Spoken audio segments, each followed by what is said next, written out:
This might be the best office chair you've never heard of, and it's not just a chair. Most people obsess over their desk setup, but overlook the thing they spend hours of their life sitting in.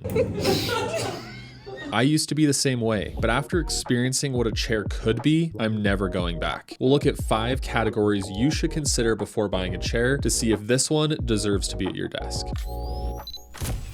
If you're watching this video, I'm assuming you're a creative, developer, remote worker, or just someone who works from home. And if you're like me, you probably spend 6 to 12 hours a day sitting at your desk. Chronic back, neck, wrist pain is real, and you know what I'm talking about if you've experienced that. So it's vital to find a chair that can protect your posture. I should know because this was my very first desk setup.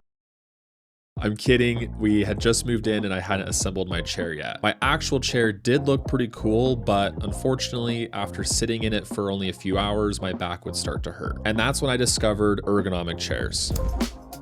So how ergonomic is the OdinLake O2 ergonomic chair really? For starters, it has a split backrest with 3 different sections to support your spine. Personally, I think that's a lot better than 1 or 2 because you can apply direct support to specific areas as opposed to just the whole back itself. The dynamic lumbar has a C shape, and I personally love a lot of lumbar support, so I always have that fully engaged. For the 2D headrest, it can be raised or lowered based on your height and tilted forwards and back. I really wish it could be able to be moved closer to my neck or further away depending on my preference, but that's not a deal breaker. It offers 135 degrees of recline, which I found to be really comfortable if I was wanting to be in a more relaxed position. Maybe it's just me, but I like to signal to my body based how I'm sitting when it's time to lock in and have flow state or when it's time to relax and take a break. Maybe that's a productivity hack, I don't know. That's just what works for me. All of that ergonomic jargon is nice, but how does it actually feel after a long session of work? For me, it's probably one of the most supportive chairs I've ever experienced, and I can work for a lot longer when compared to different chairs I've used. For example, the chair I have at the studio forces me to take frequent breaks because my back just feels stiff. Now, moving every hour is good for your health, and you should do that anyways,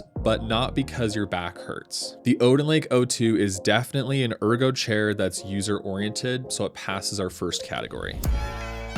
One size never really fits all. So if you're gonna spend a lot of money on a high quality chair, you'll want to make sure it adapts to you and not the other way around. So how customizable is this chair really? And do those settings translate to real world comfort? We've already covered important features like the backrest, lumbar support, headrest, and recline, which can play a factor into adjustability. Another important feature would be the 5 height settings. So the backrest can actually be raised in relation to your back, which as someone who's over 6 feet tall, I really appreciated being able to dial in where the lumbar support hit my lower back. And your seat can not only be raised, but also the depth of the seat can be adjusted as well. Most chairs do offer height adjustable armrests. The OdinLake has what they call 4D armrests, so you can raise or lower, move them forward or back and in and out. Plus you can rotate them as well. I personally never do this, but I'm sure there's someone out there who will appreciate that. The main controls are powered by the wire control mechanism, so you never have to search underneath your chair anymore. They are always accessible. There's an optional footrest that's sold separately, and I kind of thought this would actually be gimmicky, but it was pretty comfortable. So now I have an ergonomic chair that can also be an ergonomic recliner, so I can watch a show, brainstorm video ideas, or just take a nap. So other than the headrest, which is me just being nitpicky, I would say that this chair has a ridiculous amount of customization, so it passes this category. Editor Austin here. I just want to let you know I released a new wallpaper pack called Color Fusion, 18 new designs to pick from. I made them in collaboration with Owen Jenkins Design. So if you guys are interested, I'll link them below the like button, and let's get back to the video. So let's ignore all the features for a moment and talk about the quality of materials. Is this chair built for long-term use? Is it durable? And especially, does it feel premium? The OdinLake O2 has a dual frame design, and you can tell the second you set it up. It kind of makes my last chair seem weak, and I thought that chair was pretty solid. The materials include an aluminum alloy, which is the backbone of the chair, and the seat is made of a breathable mesh, which I found to be very supportive. It contours to the body, and it's more cool than a leather or fabric type chair. OdinLake claims their wheels are silent, so I'll let you be the judge of that.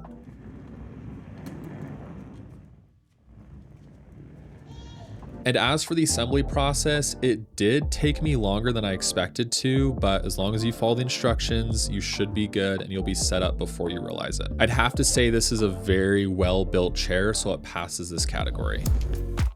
Okay, so we know this chair is built well, it's ergonomic, it has a lot of customization, but what about the design and aesthetic? I mean, that's really up for you to decide. It's personal preference. I love the black and chrome look. As you can see, my old chair was very similar, so the OdinLake fits right in with my current setup. Essentially, you want your chair to add and not distract from your space. One really cool feature that I didn't expect was the built-in hanger. Maybe your chair already has this, but I've never seen that before. Because it's cold where I live in the winter, I put a jacket on my chair frequently. I mean, how cool is that? Also, I'm sorry to any hardcore gamers out there, but gaming chairs look so bad. And that's a hill I'm willing to die on. Gaming chairs are also not really built with ergonomics in mind. You can have a comfortable gaming chair without sacrificing the aesthetics. And if you disagree with me, then maybe we can talk about it in the comments. So yes, this definitely passes the design and aesthetics category.